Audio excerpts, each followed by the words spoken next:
Olha só, essa carta é riquíssima, essa epístola é riquíssima. Eu vou ler vários pontos dela, pode estar abrindo já em Gálatas.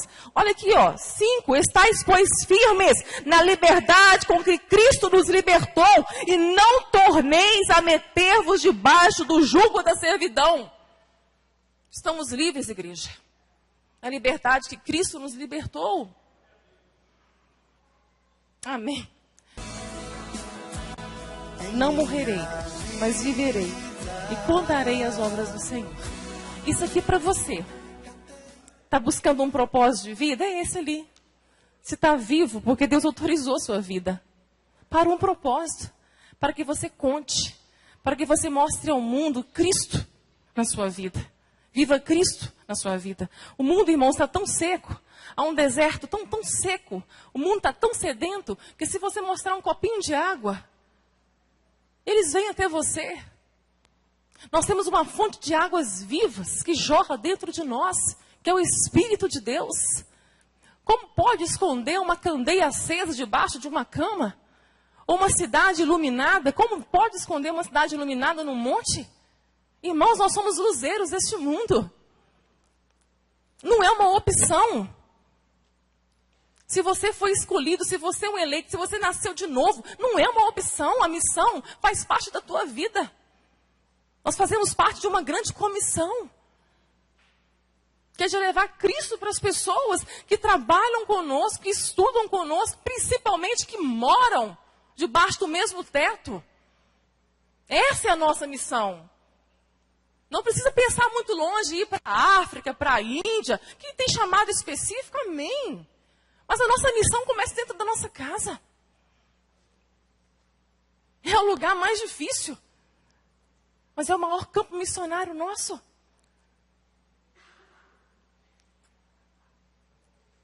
A igreja está fraca. A nação está fraca, a escola está fraca. Está tudo enfraquecido. Sabe por quê, igreja? Porque a família enfraqueceu. A família enfraqueceu, a casa está vazia. Como disse hoje pela manhã, o diabo habita na casa vazia.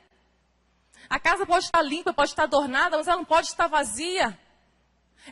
Ela tem que estar cheia do amor de Deus, da graça, da misericórdia, do perdão, do afeto, do respeito, da honra, de todos os princípios de Deus. Temos revogado bênçãos de Deus, mas não nos posicionamos para receber as bênçãos. Deus tem bênção para a igreja, Deus é abençoador.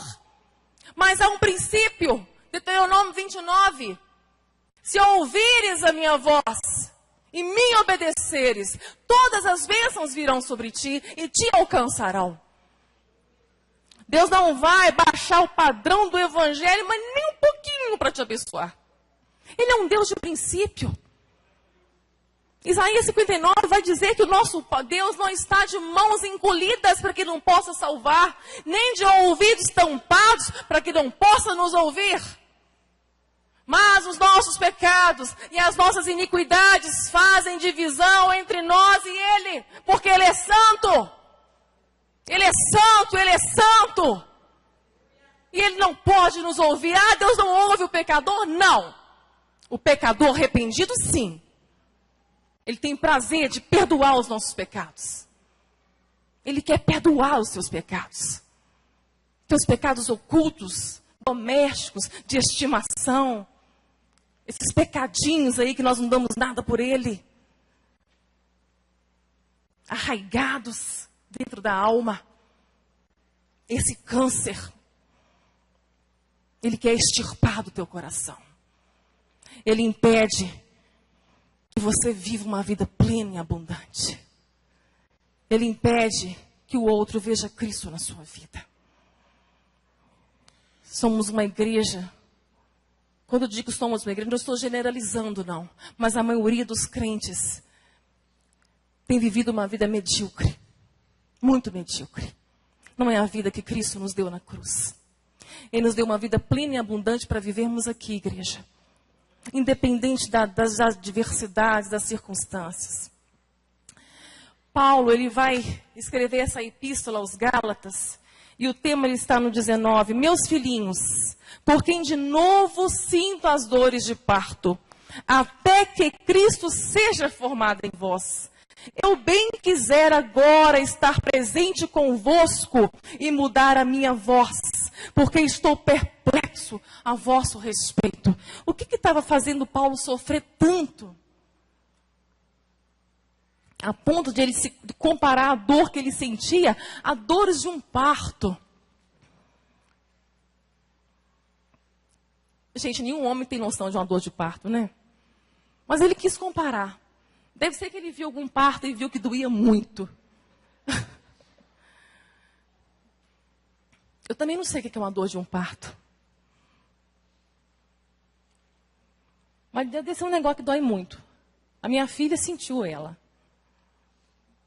Mas é algo maravilhoso, né? Quando nasce, alivia.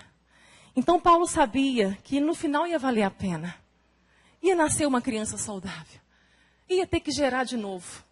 Tudo de novo. Nós conversando hoje, a Lídia, cansa às vezes, né, Lídia? Cansa, fala assim, Lídia, estou igual o senhor Missões, a Oswald Smith. Um dia ele diz, estou cansado de pregar para crente.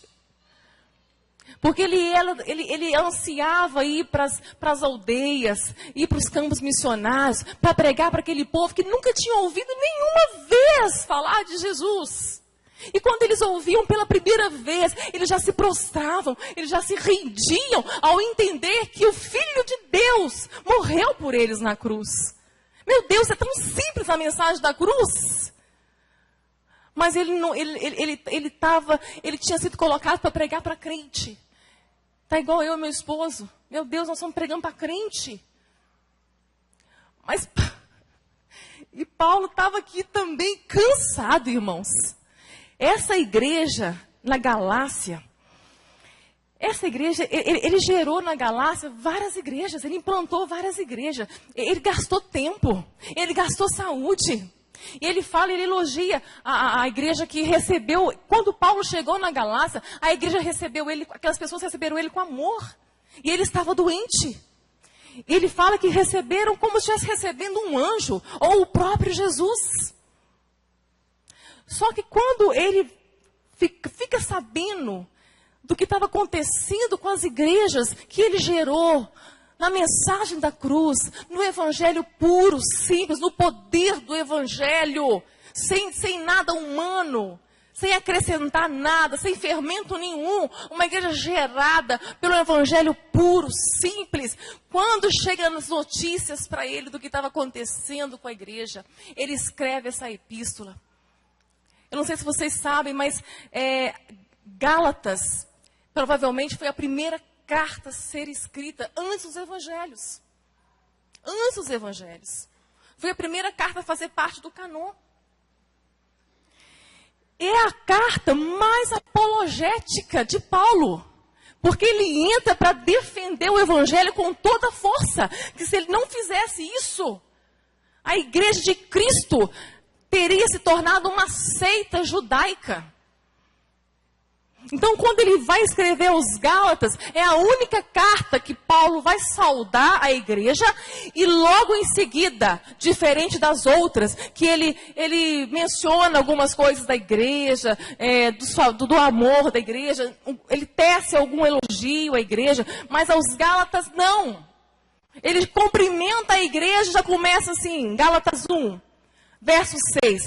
Maravilho-me de que tão depressa passasseis daquele que vos chamou a graça de Cristo para outro evangelho, o qual não é outro, mas há alguns que vos inquietam e querem transtornar o evangelho de Cristo. Mas ainda que nós mesmos, ou um anjo do céu, vos anuncie outro evangelho além do que já vos tenho anunciado, seja maldito.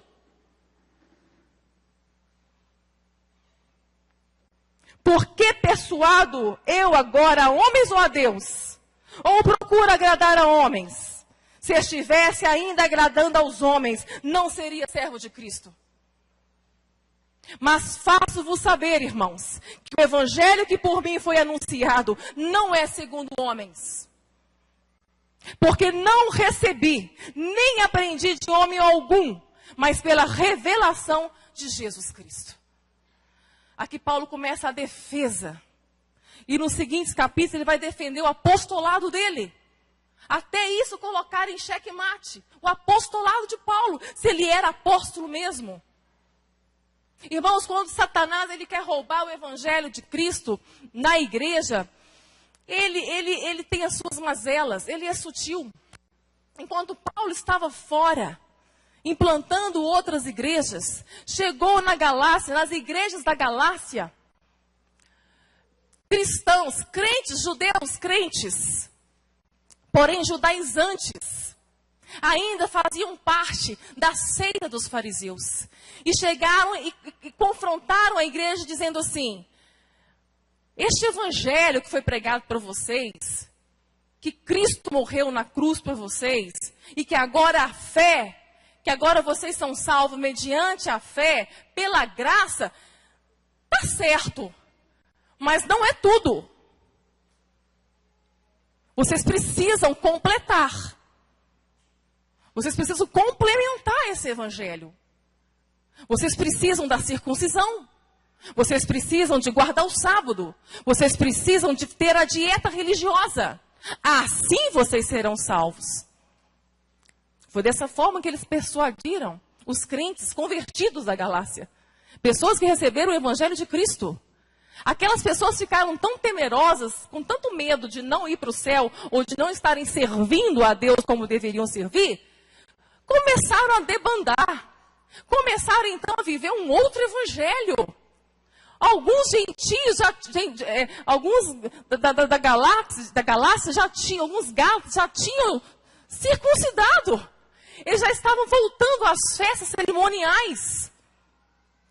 Eles criticaram Paulo duramente, dizendo que Paulo tinha tirado a lei. E a lei de Moisés tinha que ser seguida, tinha que ser obedecida. Não havia salvação fora da lei. Então Paulo vai escrever essa carta refutando tudo isso. Vai explicar para eles que a lei é boa.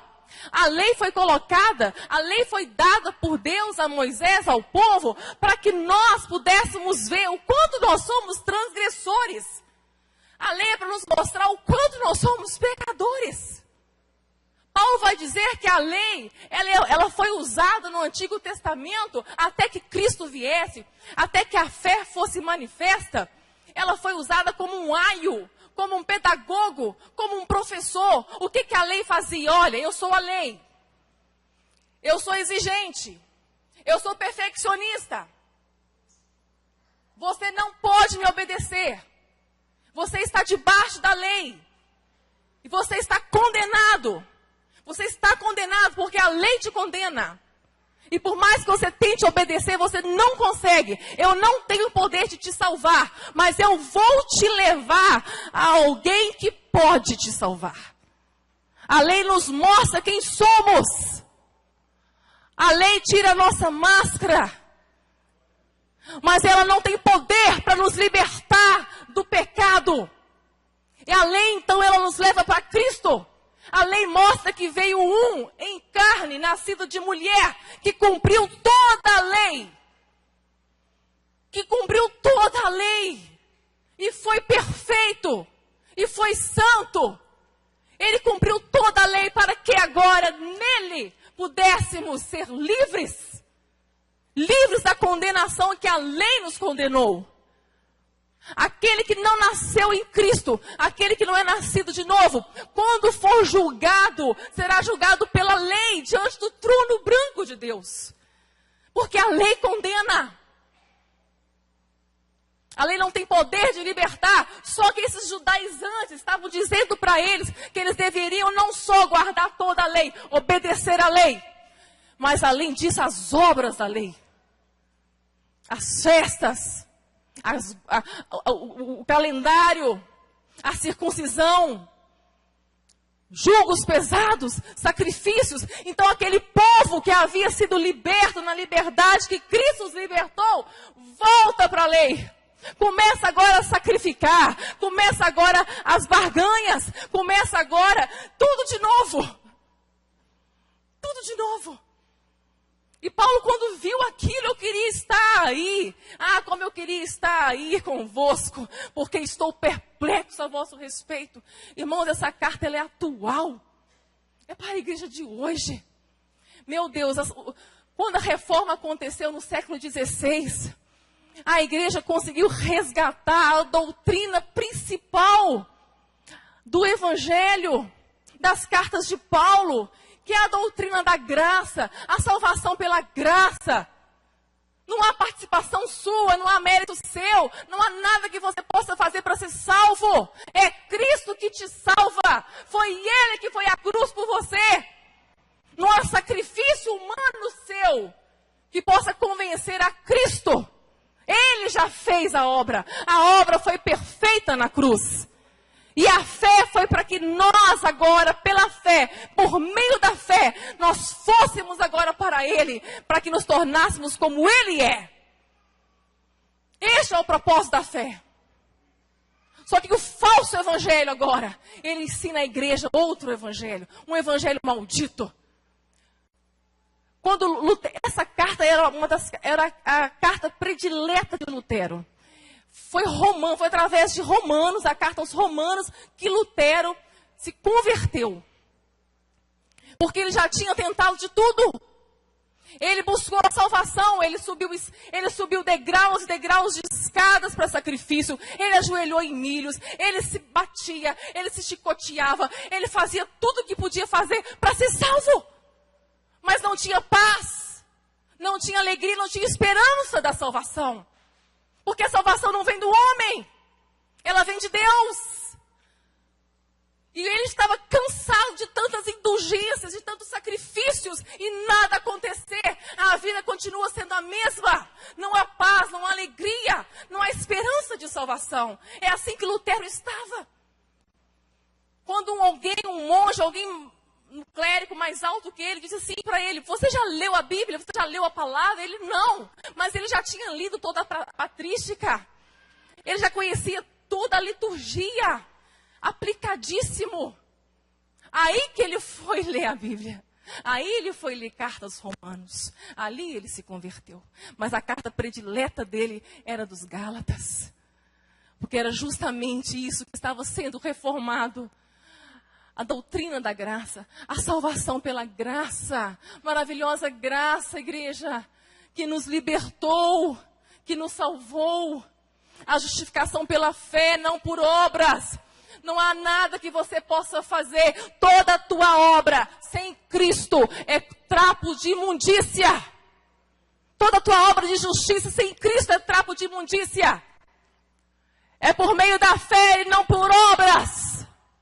Mas uma fé vivificada, uma fé em Cristo, produz obras que dão glória e honra para Deus. Essas obras produzidas pela fé verdadeira, pela fé em Cristo, elas são obras que são produzidas naturalmente, porque a vara está na videira. E o fruto, ele é natural, ele é produzido sem esforço nenhum. Eu sou a videira. Vós sois os ramos, estáis em mim, porque sem mim nada podeis fazer, é nada. Nós não estamos com uma fé muito diferente dos espíritas, não, igreja. Com fé, com oração e merecimento, você vai ficar bom. Meu Deus, mas essa é a fé dos evangélicos. Da maioria dos evangélicos, a fé de merecimento, a fé de mérito, a fé de crédito. Nós não temos crédito com Deus, não, igreja. Nós somos devedores, nós somos mordomos. Tudo é graça de Deus. Mas em Cristo também não há débitos. A nossa dívida foi paga. Não há débitos na cruz, igreja.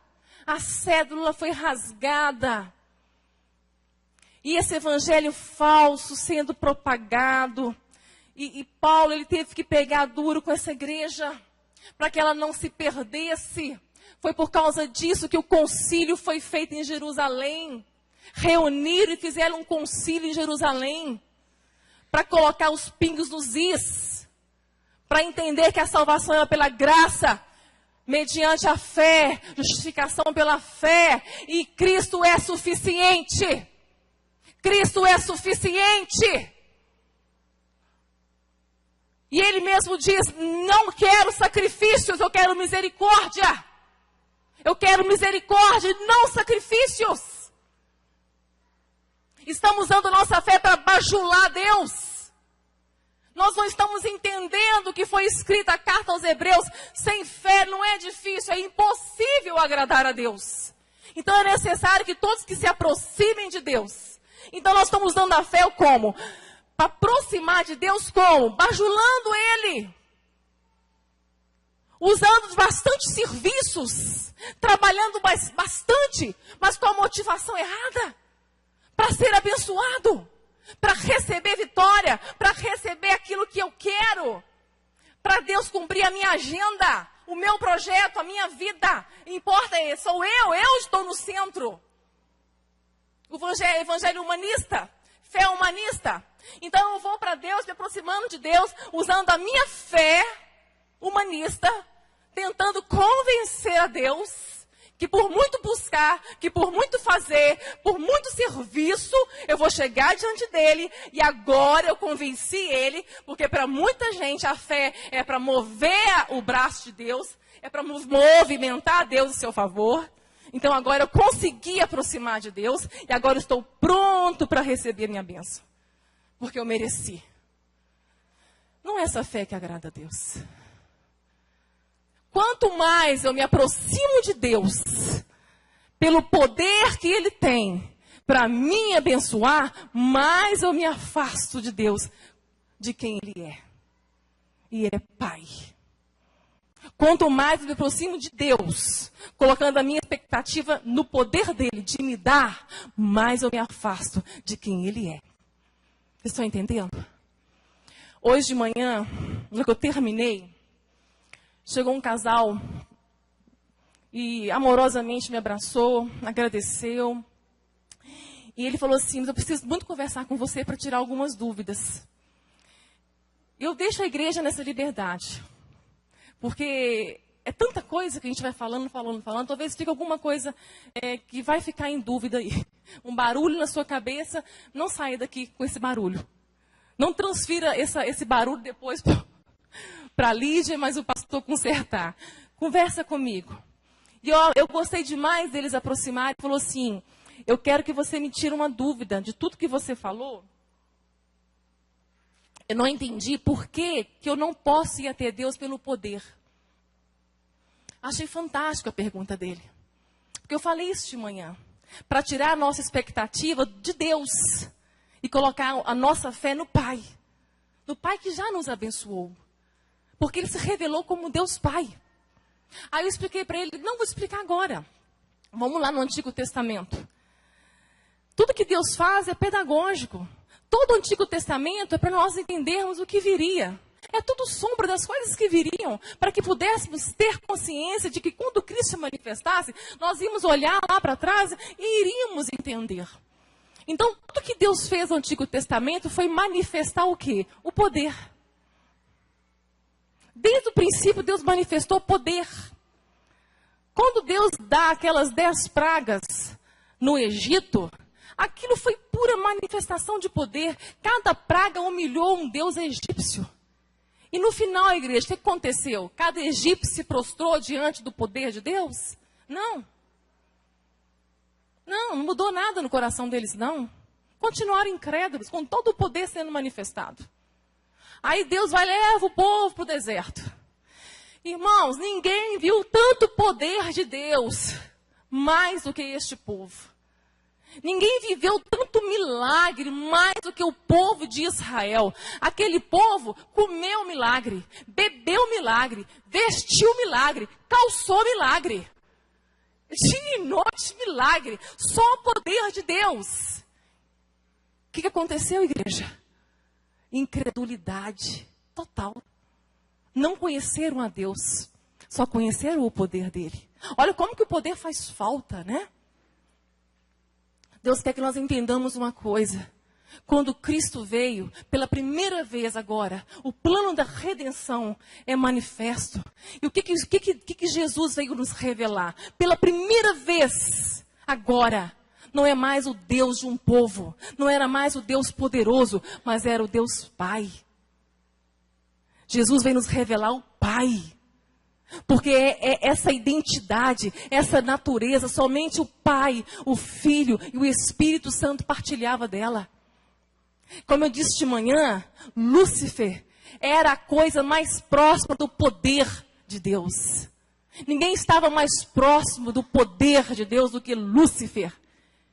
Lúcifer não partilhava dessa identidade de Deus, que só era conhecida pelo Filho, pelo Espírito Santo, somente pela Trindade.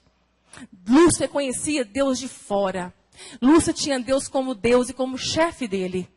E ele era bom de serviço. Ele era bom de serviço. Ele era o sinete da perfeição. Era ele que comandava tudo no céu. E o que ele achou que tinha? Direito. Tanto o serviço dele deu a ele o entendimento que ele tinha direito. Direito de ser igual. De ser semelhante. Pelo poder. Pelo serviço. Pelo serviço. A Bíblia diz que neste momento foi achado comércio no coração de Lúcifer. Quando ele achou que pelo direito ele podia ser igual. Ele podia ter poder. O mesmo poder. Ali, Lúcifer cria o diabo. Olha, e não é diferente não. Vamos caminhar na palavra aqui.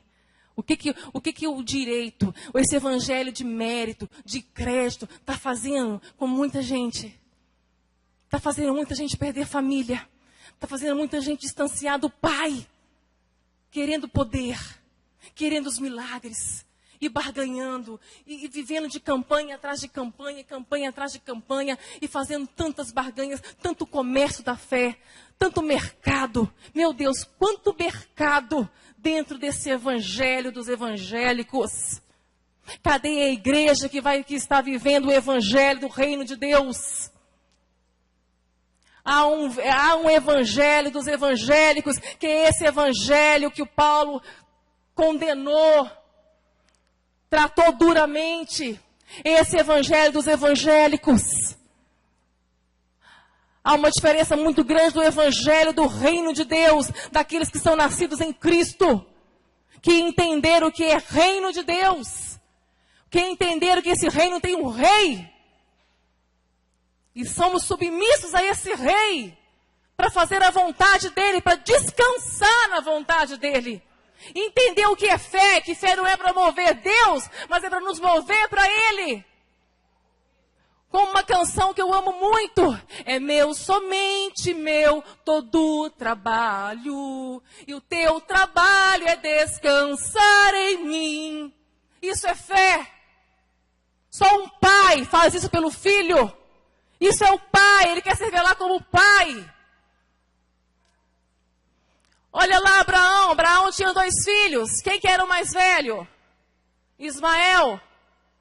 Quem era o filho da promessa? Isaac. Quem achou que tinha direito? Ismael. O que Deus mostrou? Eu quero a relação, o relacionamento. É pelo relacionamento que eu escolho. Que me agrada pelo relacionamento. Isaac. 2 filhos. Esaú e Jacó. Quem que era o mais velho? Esaú. Quem achou que tinha direito? Pelo serviço, pelo trabalho? Esaú. Mas quem foi que Deus escolheu? Jacó. Pelo relacionamento. A gente acha que isso é um problema de família, de casa que tem 2 filhos, né? Não, vamos lá para Jacó. Jacó tinha 12 filhos. 10 saíam para trabalhar. 10 achavam que tinham todo o direito. Quando chegava em casa, estava lá Benjamim novinho, mas estava lá José, com roupinha nova, com túnica nova, enquanto os irmãos estavam trabalhando, enquanto os irmãos estavam rolando. E eles chegavam, o que é isso, José? Papai me deu. Túnica nova, roupinha nova. Aqueles irmãos estavam enfesados já, porque eles entendiam que é pelo direito, pelo trabalho, pelo poder. Um dia eles chegaram, encontraram José, José falou com eles assim, enquanto eles trabalhavam, José sonhava. José ia dormir para sonhar. E eles chegaram, José falou assim, olha, eu sonhei que vocês eram 12 canas, 12 canas que se dobravam diante de mim, eu era a cana mais alta. Pronto, vamos matar esse menino. Vamos matar esse menino. Ele não tem direito. Mas Deus escolheu José. José era da relação, do relacionamento. José partilhava da natureza do pai, da identidade de quem Deus é. Para a gente não achar que isso é coisa do Antigo Testamento, vamos lá para o Novo Testamento. Lázaro tinha 2 irmãs, Marta e Maria. Maria estava aos pés de Jesus, debruçada, degustando cada palavra. E Marta estava lá na cozinha, nervosa, servindo sem alegria nenhuma. Chegou e falou assim com Jesus: Jesus, você não sabe ser Deus, não? Olha lá, manda essa menina me ajudar. Eu estou lá apertada com o serviço. Marta, você está perturbada demais. Não é pelo serviço. Vem cá, fica aqui, faz igual Maria. Eu quero a relação, eu quero a intimidade, eu quero o relacionamento. Mas isso também não quer dizer que nós não vamos servir. Porque num outro momento agora, Lázaro havia sido ressuscitado por Cristo. Estava na mesa Lázaro, Cristo e Maria. Fazendo o quê? Nos pés de Jesus, ungindo Jesus. E Marta estava onde? Na cozinha, mas alegre, servindo, curada. Porque ela entendeu que o serviço agora é por amor. Não é mais para receber nada em troca. Não é mais por direito. Não é mais agora por merecimento. Agora eu estou servindo por amor. Uma mesma cena. Uma outra mulher curada. Deus quer o nosso serviço, sim, que trabalhemos para Ele, mas por amor. Uma devoção genuína, sem nada em troca, por entendermos, por termos a consciência que Ele já nos deu tudo. Então, quanto mais eu aproximo de quem Ele é, eu vou me tornando como Ele é. E como Ele é? Abençoador. Então, o que nós seremos? Qual que é a imagem e semelhança dos filhos do Pai? Seremos abençoadores. A Bíblia fala, a palavra fala de um pai com 2 filhos. O mais velho ficou em casa. O pródigo gastou tudo, foi embora. Mas voltou arrependido e o pai o acolheu, o pai o abraçou, o pai o recebeu com alegria. E o mais velho ficou feliz na igreja. O que o mais velho reclamou? Pelos direitos dele. Estava na casa do pai, mas estava longe do pai. Estava perto do pai pelo poder que o pai tinha, mas não partilhava do amor do pai. Vocês estão entendendo isso, igreja? Não partilhava da natureza do pai. E ele disse: você fez tudo isso para ele, ele gastou tudo. E você não me deu nem um cabrito, nem um bode. É assim que esse filho mais velho era. A mente dele era de bode mesmo. Um bode.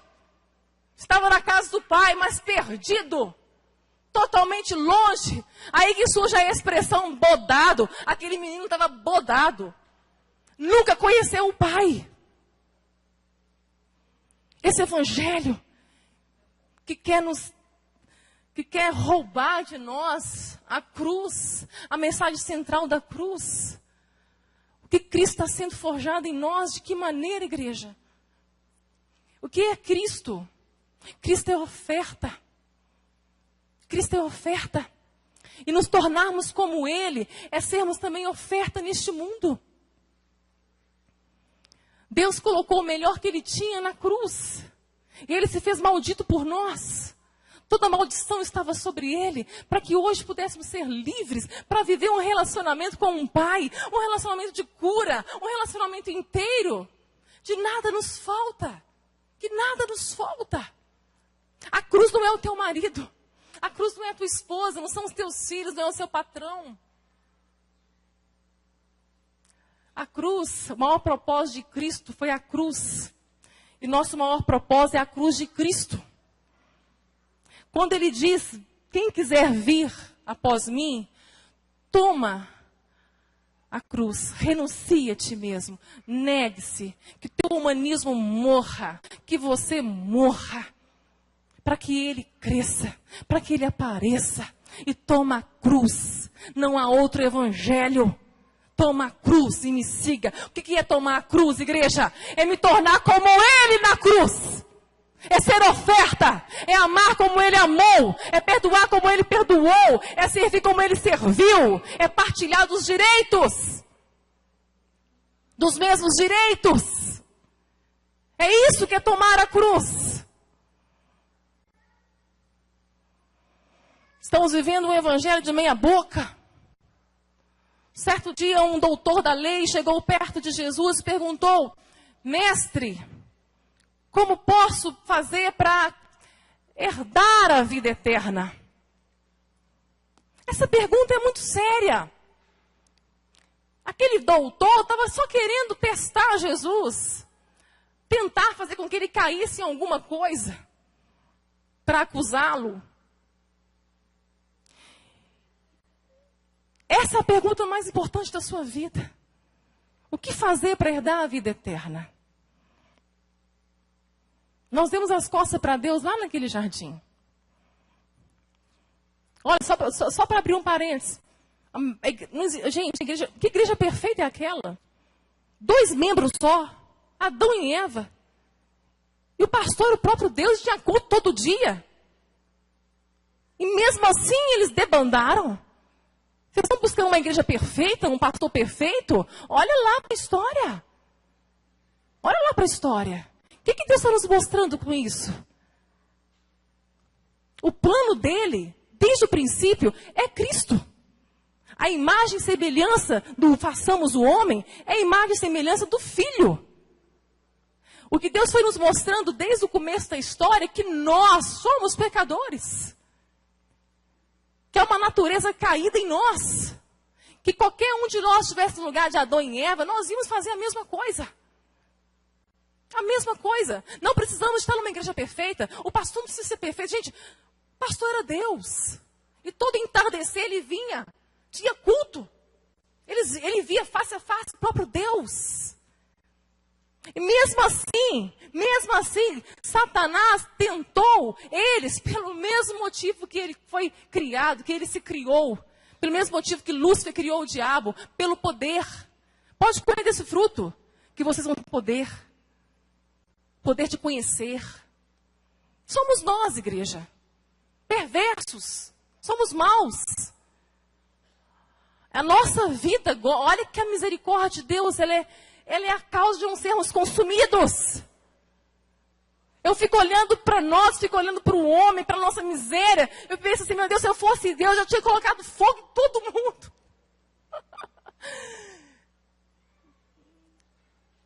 E se Deus chegar para mim, Maristela, você merece o inferno, o Senhor é justo. O Senhor é justo. Nós estamos vivendo um apogeu de religiosidade, com abstinência de fé. Há muita religiosidade, há muito serviço e pouca fé, pouca vida cheia de Deus, mas muita religiosidade. Aquele fariseu, aquele doutor da lei não tinha como escapar dos olhos que tudo vê. Um dia Deus fez isso comigo. Me deixou nua diante dele. A minha alma foi desnuda. Porque eu era religiosa ao extremo. A ponto de estar perdendo a minha família de tanta religiosidade. Eu fazia tudo. Usava toda a minha força no serviço. No final achei que tinha direito. Revoguei a minha cura. Pela fé do mérito, pela fé de crédito. E Deus tirou a minha máscara, desnudou a minha alma, desnudou a minha fé diante dele. E eu fiquei envergonhada. Fiquei envergonhada do que eu vi. Religiosidade. Quanta religiosidade. Fazia tanta coisa para Deus. Tão perto de Deus. Mas não havia relacionamento com Deus. Não havia paz de espírito. Aquele homem, aquele doutor sentiu a mesma coisa. E agora? Quem é o meu próximo? Se eu dependo de amar o meu próximo, eu posso escolher meu próximo? Quase que ele perguntou isso. Eu posso escolher quem é o meu próximo? Só que Jesus vai contar para ele uma história. Havia um homem, um judeu, descendo de Jerusalém para Jericó. Salteadores pegaram aquele homem, bateram nele, tiraram tudo dele, deixaram ele seminu e semimorto. Descia da mesma estrada, do mesmo lugar, do mesmo caminho, descia um sacerdote, vindo de um culto maravilhoso, que ele acabara de servir a Deus, que ele acabara de dar o seu melhor para Deus, cumpriu ali a sua agenda do domingo, estava livre para viver 6 dias como ateu cristão.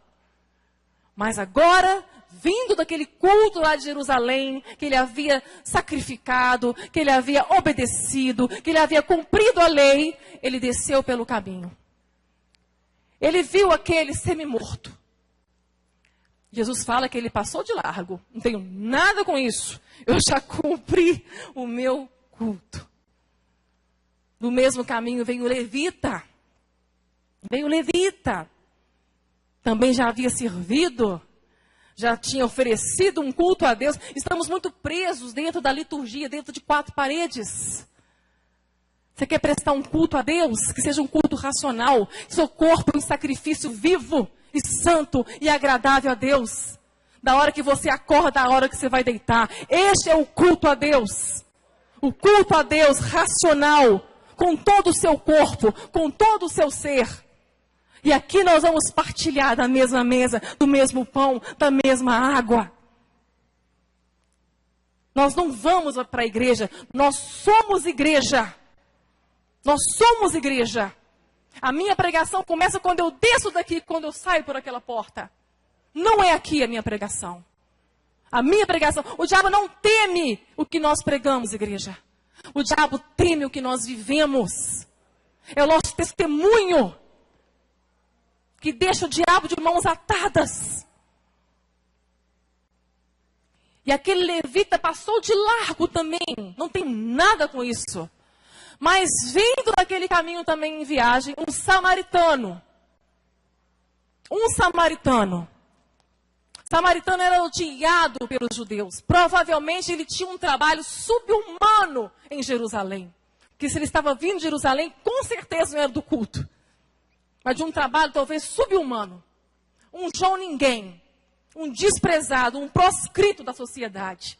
Odiado, desprezado, visto como um imundo. Mas ele passou, ele viu aquele judeu. Era inimigo dele. Ele parou no caminho. Sabe o que ele tirou da bolsa, igreja? Ele tirou o azeite e tirou o vinho. Sabe o que é isso, igreja? São elementos de culto. Aquele samaritano estava indo para Samaria para cultuar a Deus. Olha o que Jesus está nos ensinando. Gente, essa parábola, ela é, no mínimo, perturbadora. Ela é para nos perturbar. É para nos deixar inquietos. Nos tirar da zona de conforto. Aquele samaritano prestou um culto a Deus quando ele tirou o azeite e o vinho e atou e passou nas feridas daquele homem, do seu inimigo. E não só isso não, ele não gastou só o seu tempo, ele não parou só a sua viagem não, ele mudou o trajeto, ele procurou uma hospedaria, ele gastou também dinheiro, deixou 2 denários, pediu que cuidassem daquele homem até que ele voltasse. Olha aí o que é o serviço que Deus quer, olha aí o que é a igreja que Deus quer. O que eu faço então? Quem é o meu próximo? Aí Jesus responde, quem foi o próximo daquele homem? Não é agora, a pergunta não é quem é o meu próximo. Eu sou próximo de quem? Eu sou próximo de quem? De qualquer um que precisa da minha ajuda, do meu amor, do meu afeto, do meu dinheiro, do meu tempo, do meu cuidado. Aquele doutor, aquele fariseu religioso, ele nem falou que era o samaritano. Foi aquele. Então faça isso e viverás a vida eterna. Muitas vezes eu sou próximo de alguém lá da minha casa, daquele que está na minha cama. Estou negando a ele o meu culto a Deus. Sou próximo àquele adolescente que está lá naquele quarto, se perdendo, cheio de conflito, cheio de perturbação na cabeça. Irmãos, nós temos lidado com uma juventude tão doente. João escreve, jovens, pais, vocês já conhecem Deus, vocês conheceram a Deus. Aí logo em seguida ele escreve, jovens, eu vos escrevi porque sois fortes e já tens vencido o maligno, já tens vencido o mundo pela palavra que há em vós. Meu Deus, eu tenho visto uma juventude sendo vencida pelo mundo, sendo vencida pelo maligno, porque não há fé no coração dos nossos jovens, porque os seus pais não conhecem a Deus. Não há uma herança sendo passada para eles. Não há uma herança de vida vivida para que eles possam ver e crescer, vendo e andando no caminho com seus pais.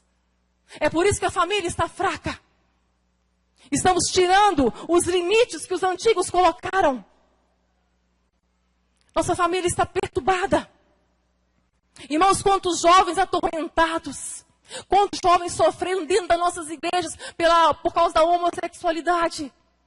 Meninas e meninas que nasceram na igreja,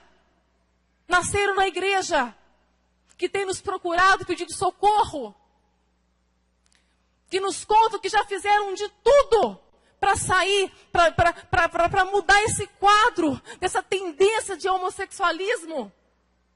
Teve um que procurou você, Maricela, eu já fiz de tudo. Olha o que é o falso evangelho sendo pregado, eu já fiz de tudo. Eu já fui no monte, eu já fiz campanha para deixar de ser homossexual. Eu já fiz campanha.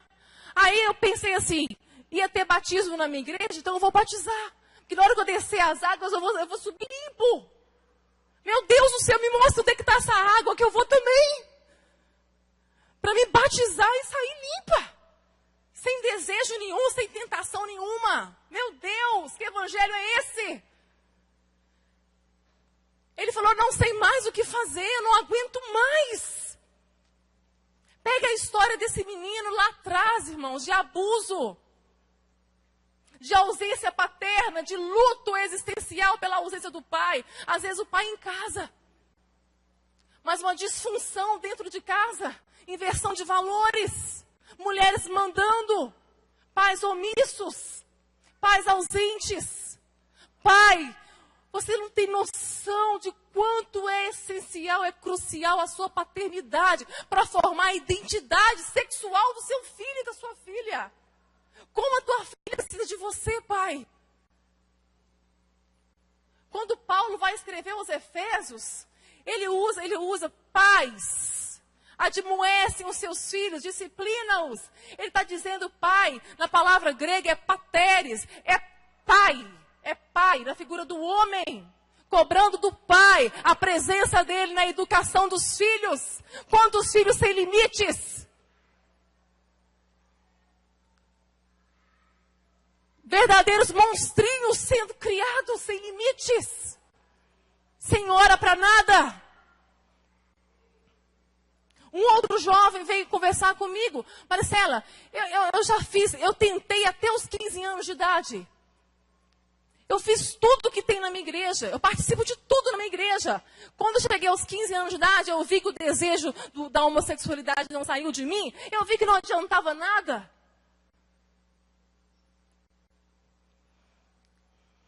Pessoas que nasceram na igreja, cresceram na igreja, têm funções na igreja, casam, constituem lar na igreja.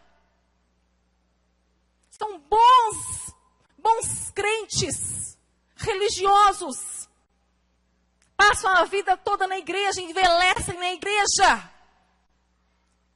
Quando morrem, tem um culto fúnebre lindo na igreja, mas acordam no inferno, vão acordar no inferno, porque foi a vida inteira da igreja. Não foi de Cristo. Nunca teve um encontro com Cristo. Não conheceu a Cristo. É o que eu tenho falado para esses meninos e meninas. Esquece esse evangelho de devoção, de fé de devoção, de ter que fazer e fazer e fazer para Deus te abençoar. E começa a viver uma relação com Deus, como pai. Um pai que te ama. Um pai que te pega pela mão. Que quer que você apenas descanse nele, porque o trabalho é dele. O teu milagre vai acontecer diariamente, um dia após o outro, porque tentações todos nós sofremos, igreja. Tem muitos jovens saindo da homossexualidade quando eles entendem que há um relacionamento com um pai eterno, maravilhoso, que está trazendo cura para eles. Vivendo um dia de cada vez, fugindo da prostituição. Mas os heterossexuais acham que por ser heterossexual, cobre uma multidão de pecados, é isso? Não somos diferentes, não. Quanto pecado oculto na vida dos héteros. Quanto adultério. Quanto vício de pornografia. Quanto adultério virtual. Quanta prostituição no meio dos heterossexuais. Irmãos, pecado é pecado. Essa é a ferida. Essa é a doença. E Jesus é a cura, igreja. Ele é a cura. Ele é quem perdoa pecados. Ele morreu por nossos pecados. Vamos viver uma vida livre.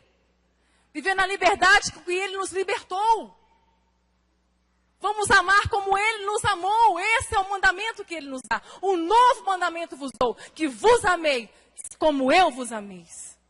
Como eu vos amei. Jovens, peçam socorro, peçam ajuda. Não passem esse vale sozinho. Seja você homossexual, seja você um hétero. Não passe um vale sozinho. Jovem, adolescente não tem competência. Não tem maturidade. Não tem experiência para vencer nos vales. A única coisa que eles têm é a fé. Somente a fé. Todo aquele que é nascido de Deus vence o mundo. E essa é a vitória que vence o mundo. A nossa fé. Jovem, a fé em Cristo vai fazer com que você vença este mundo, esse turbilhão dentro de você. Maridos, é pela fé. Veja a tua esposa com fé. Viva o teu casamento com fé. Que Cristo seja a tua cabeça, marido. Para que o teu lar seja curado. Para que o teu lar seja sadio. Esposa, vive o teu casamento com fé. Pela fé. Veja teu marido pela fé. Seja submissa pela fé. Para que o teu lar seja curado. Seja sarado. Filhos, honre os teus pais pela fé. Na desonra não tem honra. Não importam quem sejam os teus pais. Se nós os desonrarmos, seremos doentes. Teremos uma vida adoecida. Filhos, honrem seus pais. Honra é respeito. Honra é respeito. Os pais são muito preocupados em serem amados por seus filhos. Não preocupem em ser amados por seus filhos, porque filhos que amam e não sabem respeitar, não sabem amar também. A gente está encerrando. Eu vi um psicólogo dizendo uma vez, numa entrevista, ele contando que quando ele era pequeno, com 8 anos de idade, chegou perto da mãe dele e falou assim: mãe, eu vou pular carnaval. A mãe falou assim: não vai não. Eu vou sim. Vovô já me deu até o abadá. Eu vou sim. A mãe falou com ele assim: você não vai. Mamãe, assim eu não vou te amar. Meu filho, quem diz que eu quero o seu amor? Quem diz que eu quero o seu amor? Eu quero o seu respeito. Você nunca vai poder me amar se antes não me respeitar. E aquela criança falou assim, mas quando eu crescer, então eu vou embora. Enquanto você estiver debaixo do meu teto, enquanto foi eu que te sustentar, você não sai daqui. Aqui, a última palavra é a minha. Onde estão esses pais, meu Deus? Uma geração sem limite nenhum. Da mesma forma que fazemos com nossos pais, temos ensinado os nossos filhos, querendo amor, temos transferido para Deus também.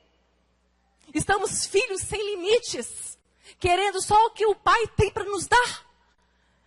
Cantamos canções que amamos o nosso Deus, que tudo é dele, que agora eu entrego tudo para ele, que eu te amo, eu te amo. Quem diz que Deus quer o nosso amor? Ele já nos amou. Ele quer a honra. Ele quer a obediência. Porque toda a glória é dele. Toda a honra pertence a ele, igreja. Ensina os teus filhos a respeitarem vocês. Coloca limite na casa. Volta para a mesa. Volta a comer junto. Arruma a mesa, esposa. Arrume a mesa, mãe. Arrume a mesa, pai. Coloque os filhos lá. Nem que seja uma refeição por dia. Volta para a mesa. A mesa é sagrada. Nem que seja para discutir ali, mas vai para a mesa. Desliga os celulares. Sai da televisão, sai do computador. Vai para a mesa, igreja. Há uma pesquisa científica nos Estados Unidos que comprovou que a criança, adolescentes, crianças que cresceram à mesa com os pais, na comunhão com os pais, são adolescentes menos propícios à criminalidade, menos propícios à droga, porque houve presença da família na vida deles. Não estavam lá abandonados nos seus quartos com portas trancadas. Isso é sério. Isso é bíblico. Volta para a mesa. Salve a tua família. Salva a tua casa, igreja. Vão viver o evangelho verdadeiro. Sai desses rudimentos pobres, desse evangelho fácil de viver, onde não precisa arrepender, onde não precisa confessar pecados, onde tudo é entretenimento, onde tudo é oba-oba, onde tudo é só fazer que Deus vai dar. E o pecado continua. Por acaso Cristo morreu debalde? É isso que Paulo fala aos Gálatas. Para que serviu o sacrifício de Jesus? Se vocês estão vivendo tudo isso de novo, voltando aos rudimentos pobres. Vocês não podem obedecer à lei, vocês não conseguem obedecer à lei. Somente em Cristo, porque sem Cristo nada podeis fazer. Eu só posso amar o outro em Cristo. Eu só posso amar o meu próximo em Cristo. Eu só posso amar a Deus em Cristo. Por isso que ele cumpriu a lei. Por isso que em Cristo nós podemos obedecer. Porque sem Cristo é impossível obedecer, igreja. Que saiamos daqui com a mente, com esse barulho, para que possamos ter uma vida diferente do que temos vivido. Que possamos voltar para o Evangelho de Cristo. Que possamos caminhar por esse caminho estreito. Passar pela porta estreita, viver essa vida estreita, mas é uma vida de paz, é uma vida de triunfo. Graças a Deus que nos faz triunfar sempre em Cristo Jesus. Que por meio de nós exala o seu bom cheiro. É isso que é Cristo em nós, igreja. Não precisamos nem abrir a boca. Por meio de nós, ele exala o seu bom cheiro. E a palavra está dizendo aos Coríntios, Paulo escrevendo, graças a Deus. Você pode dar graças a Deus porque você já triunfou? Não importa a luta que você está vivendo, há uma promessa. Graças a Deus que nos faz triunfar sempre. Somos mais que vencedores sempre. Em qualquer circunstância, em qualquer adversidade, a nossa vitória já foi nos dada. Esse é o Evangelho de Cristo. Esse Evangelho vale a pena viver por ele, vale a pena padecer por ele, vale a pena morrer por ele, igreja. Vale a pena gastar a vida por esse Evangelho. Salve a tua casa por meio deste Evangelho. Volte a ler a palavra. Comece a ser curado pela meditação na palavra. A palavra é a água que nos limpa. É a água que nos lava. Nós somos nascidos da água e do Espírito Santo. A água é a palavra. Sejam lavados pela água, pela purificação da palavra. Voltem para a palavra. Comecem a meditar na palavra. Comecem a estudar as cartas. Comecem a ler o Evangelho. Comecem a comer a palavra de Deus. Para que Cristo seja formado em vós. Amanhã nós vamos encerrar essa conferência. Nós vamos trazer uma palavra que, na verdade, não tem como Cristo ser formado em nós, se não entendermos esse princípio. E é uma palavra que Satanás, é a palavra que ele mais odeia. Nós vamos pregar amanhã. Mas sem este princípio, não há cura, não há saúde, não há vida. Nós vamos mexer nas entranhas de muita gente, principalmente dos doentes de alma. Então convidem pessoas que têm vivido uma vida tão aquém do que Cristo tem por nós, que Cristo nos deu. Uma vida tão sem motivação. Quantas pessoas com desejo de suicídio, quantos transtornos, quanta depressão, quanto desânimo. Vamos ser curados, igreja. Jesus quer uma igreja curada neste lugar. Esse foi o propósito desse encontro. Esse foi o propósito desses dias. Para trazer cura para a sua igreja. A cura física se torna insignificante. Vocês entenderam isso de manhã? Ele tem poder para te curar. Ele pode curar câncer e febre, é a mesma coisa para ele. É a mesma coisa para ele. Mas importa para nós, importa para ele que sejamos curados na nossa fé. Porque sem fé é impossível agradar a Deus. O justo viverá da fé. E tudo que não provém da fé é pecado. Vamos ficar de pé, igreja. Fecha os teus olhos. Vamos orar ao Senhor.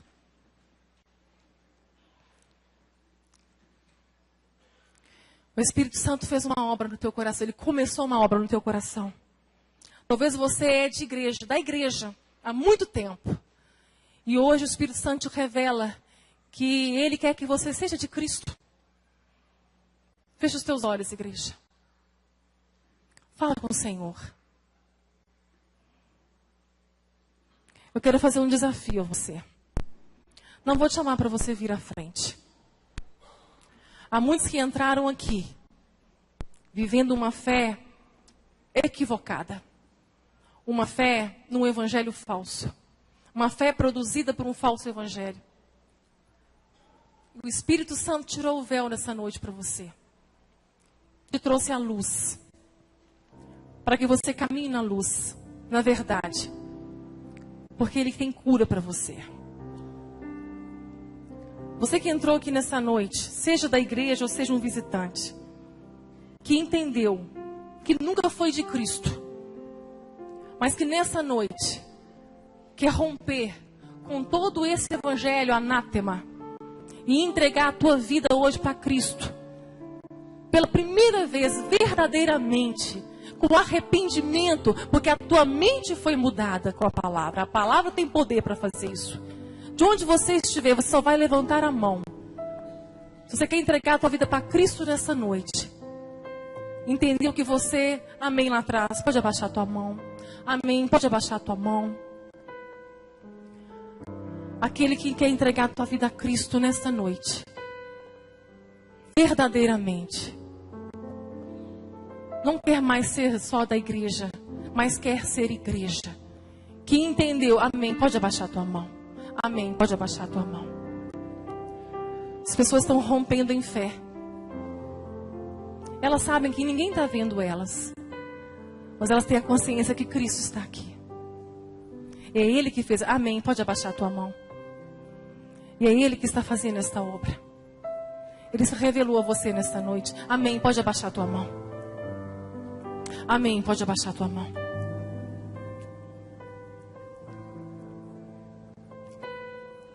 Quer vir para Cristo essa noite? Esse é o dia que o Senhor fez. Se alegre nele. Ele é sua cura. Ele está curando a tua alma. Há mais alguém? Amém. Pode abaixar a tua mão. Essas pessoas, amém, pode abaixar a tua mão. Essas pessoas estão rompendo em fé. Satanás também assiste. Ele também vê. Ele não sabe o que acontece dentro do coração humano. Ele não é onisciente. Por isso eu estou fazendo esse apelo. Que eu quero que ele veja. Eu quero que ele veja as pessoas que estão saindo do cativeiro. Porque entendeu que Cristo as libertou. Para viver uma vida livre. De todo jugo. De todo pecado. De todo falso evangelho. Amém. Pode abaixar a tua mão. Há mais alguém que Cristo foi ao seu encontro nessa noite? E você quer declarar que isso aconteceu com você? Para que o mundo espiritual te assista nesse momento? Aquele que confessar Jesus publicamente, ele confessará diante do Pai. Eu sou público. Eu estou vendo. Há mais alguma vida? Amém. Amém. Pode abaixar a tua mão. Glória a Deus. São muitas vidas, irmãos. Não houve aqui entretenimento. Não houve aqui palavras sensacionalismo. Não houve nada aqui que não fosse a palavra. O poder do Evangelho. Por isso que Paulo diz, eu não me envergonho do Evangelho. Porque ele é poder de Deus para salvar todo aquele que crer. Há mais alguém? Levanta a mão bem alto. Há mais alguém?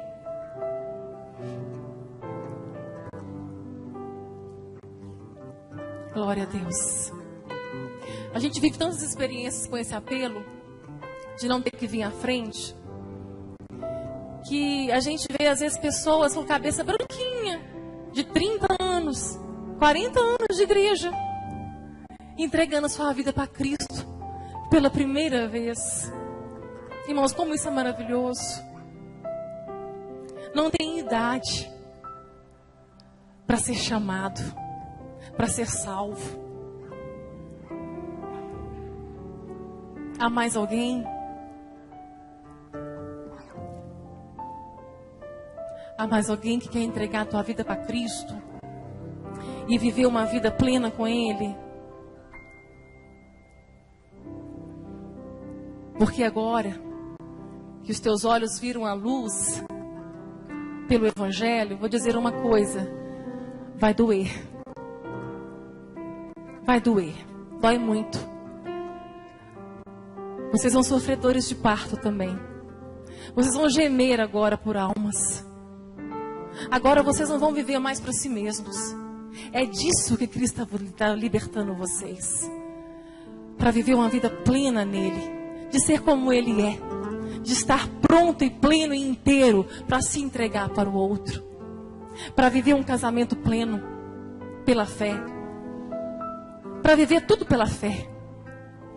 É disso. É nisso que Cristo está nos salvando.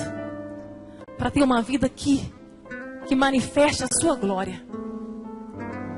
Deus não está preocupado em manifestar poder não, igreja. Vocês entenderam bem. Deus quer manifestar a glória dele. Através do seu Filho na nossa vida. Eu vou encerrar, igreja.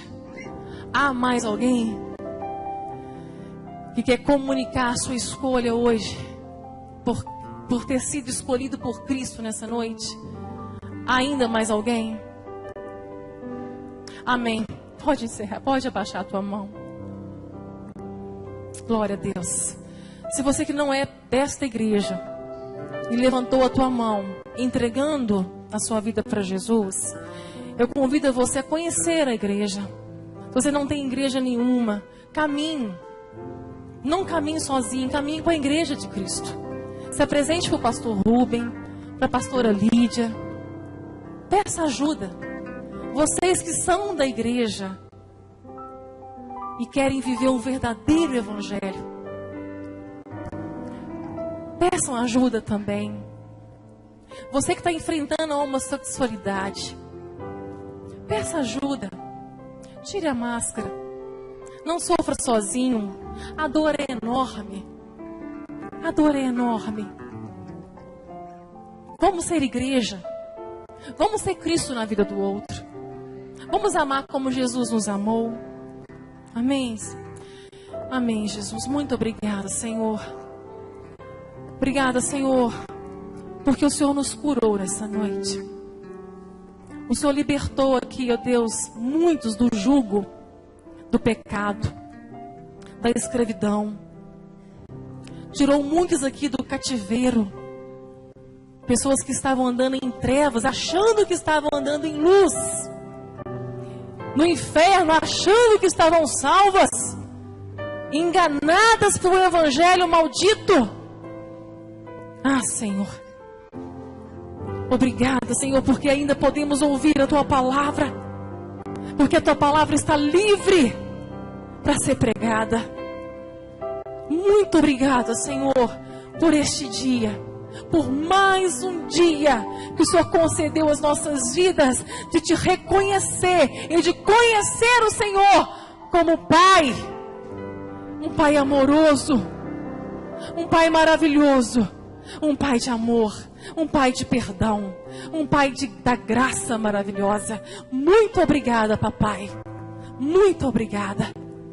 Que estes meus irmãos que levantaram as mãos, rompendo com todo o mundo que há dentro deles, Senhor, que a fé deles, agora curada, possa trazer na vida deles, ó Deus, regeneração, transformação.